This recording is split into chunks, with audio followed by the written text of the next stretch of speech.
Subject ई 309 chapter 4 circuit breaker. इस ई lecture में आज हम टॉपिक 4.7.2 एयर सर्किट ब्रेकर का अध्ययन करेंगे। एयर सर्किट ब्रेकर तीन प्रकार के होते हैं। पहला प्लेन ब्रेक टाइप, सेकंड है आर्क स्प्लिटर टाइप, तीसरा है मैग्नेटिक ब्लोआउट टाइप। इससे पहले कि हम इनके टाइप्स का अध्ययन करें, हम एयर सर्किट ब्रेकर का वर्किंग प्रिंसिपल का अध्ययन कर लेते हैं। जो दूसरे टाइप के सर्किट ब्रेकर हैं उनसे एयर सर्किट ब्रेकर का वर्किंग प्रिंसिपल थोड़ा अलग है। सर्किट ब्रेकर का मुख्य जो ध्येय है वो करंट जीरो पोजीशन के बाद में आर्क को पुनर्स्थापित होने से बचाने का है। यहाँ पर कॉन्टैक्ट गैप को सिस्टम की रिकवरी वोल्टेज को सहन करना पड़ता है। एयर ब्रेक सर्किट ब्रेकर भी समान कार्य करता है, लेकिन एक डिफरेंट मैनर में। इंटरप्शन के दौरान या आर्क इंटरप्शन के दौरान यहाँ पर आर्क वोल्टेज उत्पन्न होता है। आर्क वोल्टेज को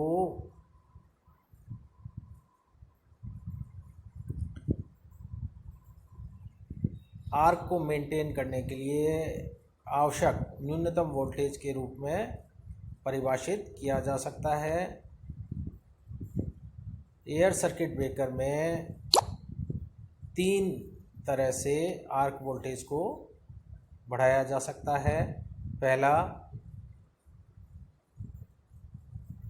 आर्क वोल्टेज को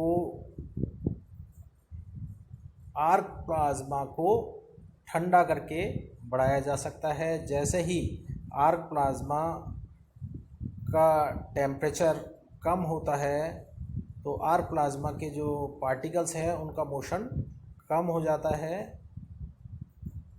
इस वजह से आर्क को मेंटेन करने के लिए अब ज़्यादा वोल्टेज ग्रेडियंट रिक्वायर्ड हो जाता है। सेकंड, आर्क को स्प्लिट करके नंबर ऑफ सीरीज़ में स्प्लिट करके आर्क वोल्टेज को बढ़ाया जाता है। तीसरा, आर्क वोल्टेज को आर्क की लेंथ को बढ़ाया जा सकता है। जैसे ही हम आर्क पथ की लेंथ को बढ़ाएंगे तो आर्क के पथ का रेजिस्टेंस इंक्रीज होगा, जिससे आर्क वोल्टता में वृद्धि होगी। इस तरह के सर्किट ब्रेकर्स में आर्क रेजिस्टेंस को इतना बढ़ाया जाता है कि आर्क के अक्रॉस वोल्टेज ड्रॉप सिस्टम के वोल्टेज ड्रॉप से ज़्यादा हो जाए।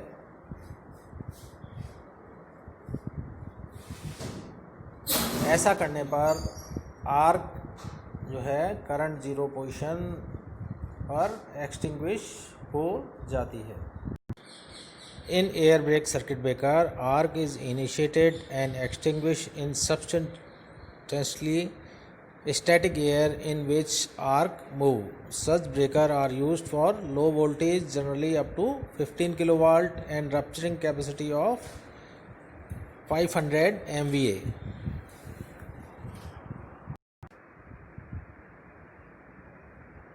अब हम एयर सर्किट ब्रेकर के डिफरेंट टाइप्स का अध्ययन करेंगे। इसमें सबसे पहले हम ले रहे हैं प्लेन ब्रेक टाइप। यह एयर ब्रेक सर्किट ब्रेकर का सबसे सिंपलेस्ट टाइप है, जहां पर जो कॉन्टैक्ट हैं वो दो हॉर्न्स की शेप में बने हुए हैं। शुरुआत में आर्क इन हॉर्न्स की जो शॉर्टेस्ट डिस्टेंस है वहाँ पर आर्क रीस्ट्राइक करती है। इसके पश्चात मैग्नेटिक और इलेक्ट्रिक फील्ड के इंटरेक्शन और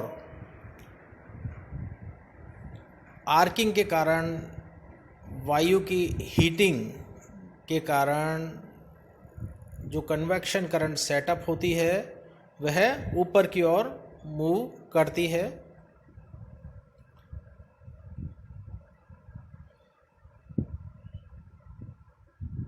जब हॉर्न फुली सेपरेटेड हो जाते हैं तो आर्क लेंथनिंग और कूलिंग के माध्यम से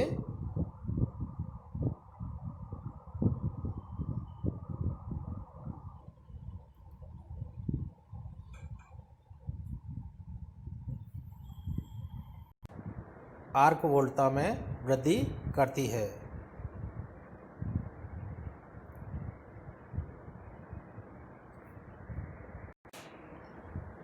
The relative slowness of the process and the possibility of arc spreading to adjacent metalwork limits the application to about 500 volt and low power circuit। इसका circuit यहाँ पर दिखाया गया है। तो इसमें जो आर्क बुझने की प्रक्रिया है वह काफ़ी स्लो होती है, साथ में जो आर्क का फैलाव है वो आसपास के मेटल्स पर भी हो सकता है। इस वजह से इसको लो पावर सर्किट और 500 वोल्ट तक उपयोग में लिया जाता है। सेकंड है आर्क स्प्लिटर टाइप। इस प्रकार की संरचना को मुख्यतः दो भागों में बांटा जा सकता है। पहला है मुख्य और सहायक संपर्क या मेन या ऑक्सिलरी कॉन्टैक्ट्स। जो मुख्य कॉन्टैक्ट होते हैं वह कॉपर के बने हुए होते हैं और जब परिपथ वियोजक या ब्रेकर अपनी क्लोज पोजीशन पे होता है तो यह करंट को कंडक्ट करते हैं। इनका कॉन्टैक्ट रेजिस्टेंस कम होता है और यह सिल्वर प्लेटेड होते हैं। आर्किंग कॉन्टैक्ट जो है वह हार्ड हीट रेजिस्टेंस और सामान्यतः कॉपर के अलॉय के बने हुए होते हैं। Arcing contact are used to relieve the main contact from damage due to arcing. The main and the auxiliary contact and arcing contact close before and open after main contact during the operation। Arcing contact को operation के दौरान main contact के पश्चात खोला जाता है तथा main contact के बंद करने से पूर्व इसको बंद किया जाता है। ऐसा करने से यह मुख्य कॉन्टैक्ट को आर्किंग के दौरान जो डैमेज हो सकता है उससे उसको रिलीव करता है या उससे उसका बचाव करता है।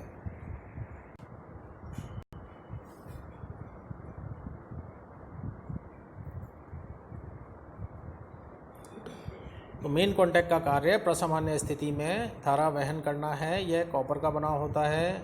ऑक्सिलरी कॉन्टैक्ट वास्तव में आर्किंग संपर्क की भांति कार्य करते हैं। जब सर्किट ब्रेकर खुलते हैं तो मुख्य संपर्कों की आग तापीय और विद्युत चुंबकीय प्रभाव थर्मल एंड इलेक्ट्रोमैग्नेटिक इफेक्ट के कारण सहायक संपर्कों के मध्य आ जाती है।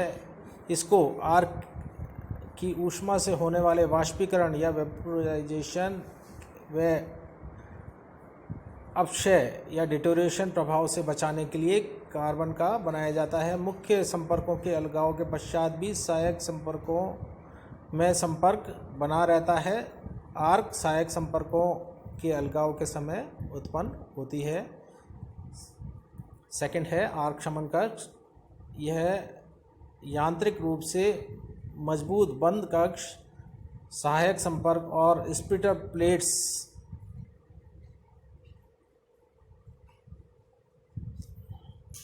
इसमें लगी हुई रहती है, जिनका कार्य आर्क को खंड खंड करके या खंड खंड में विभाजित करके आर्क लंबाई को बढ़ाना है। कार्य सिद्धांत, वर्किंग प्रिंसिपल। इसमें आर्क शमन हाई रेजिस्टेंस इंटरप्शन के सिद्धांत के द्वारा होता है। जैसे ही सहायक संपर्क अलग होते हैं, इन संपर्कों के मध्य आर्क तापीय और विद्युत चुंबकीय प्रभाव से स्प्लिटर प्लेट्स तथा बेफल्स के मध्य आ जाती है। स्प्लिटर प्लेट्स में आर्क के खंड युक्त होने से इसकी लंबाई में वृद्धि होती है तथा बेफल्स आर्क को ठंडा करने की प्रक्रिया को बढ़ाती है। इस प्रकार धारा शून्य स्थिति के करीब आग प्रतिरोध का मान इतना बढ़ जाता है कि आग धारा का मान लगभग शून्य हो जाता है। इससे इतनी उच्च भंजन क्षमता प्राप्त होती है कि उच्च आघात वोल्टता के बावजूद भी संपर्कों के मध्य आर्क उत्पन्न नहीं होती। इस विधि की मुख्य हानि यह है कि निम्न धारा पर इसकी दक्षता कम हो जाती है।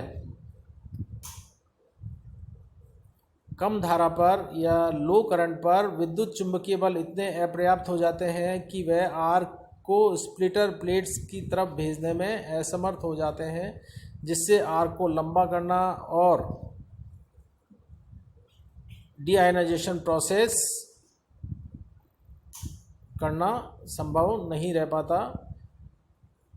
इन सबसे आर्क शमन प्रक्रिया धीमी हो जाती है और हाई स्पीड ऑपरेशन संभव नहीं हो पाता।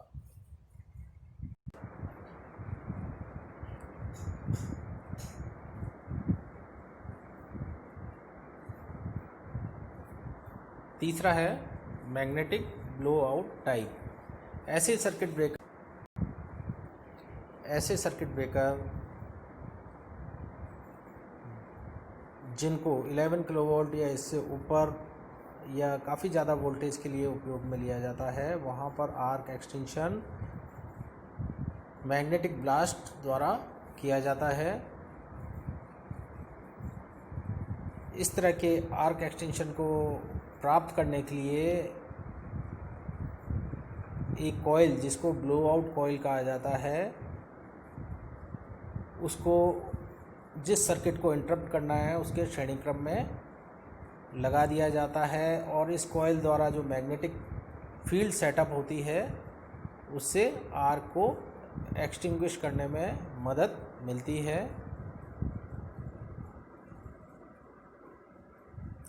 यहाँ पर मैग्नेटिक ब्लास्ट सर्किट ब्रेकर का सिद्धांत बताया गया है।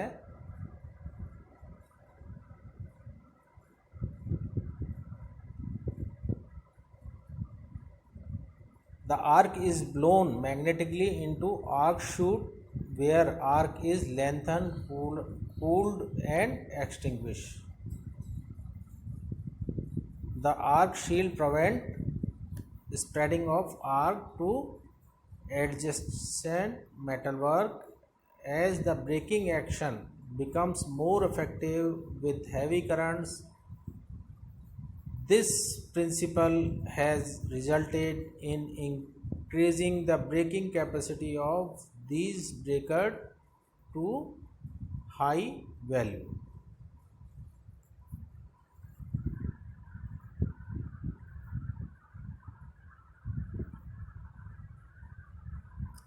तो यहाँ पर आर्क को मैग्नेटिक ब्लास्ट द्वारा आर्क शूट के अंदर प्रवेश कराया जाता है, जहाँ पर आर्क लेंथन होती है, ठंडी होती है और इस तरह से बुझ जाती है।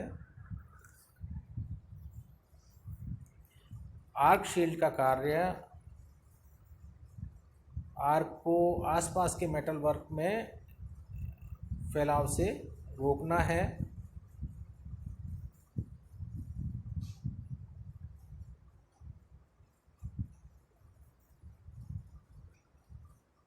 यदि हमें हैवी करंट्स को ब्रेक करना है तो ये जो ब्रेकिंग एक्शन है वहाँ पर मोस्ट इफेक्टिव बन जाएगा और हायर वैल्यूज़ ऑफ करंट के लिए सर्किट ब्रेकर की या इस तरह के सर्किट ब्रेकर की जो ब्रेकिंग कैपेसिटी है उसमें वृद्धि करेगा।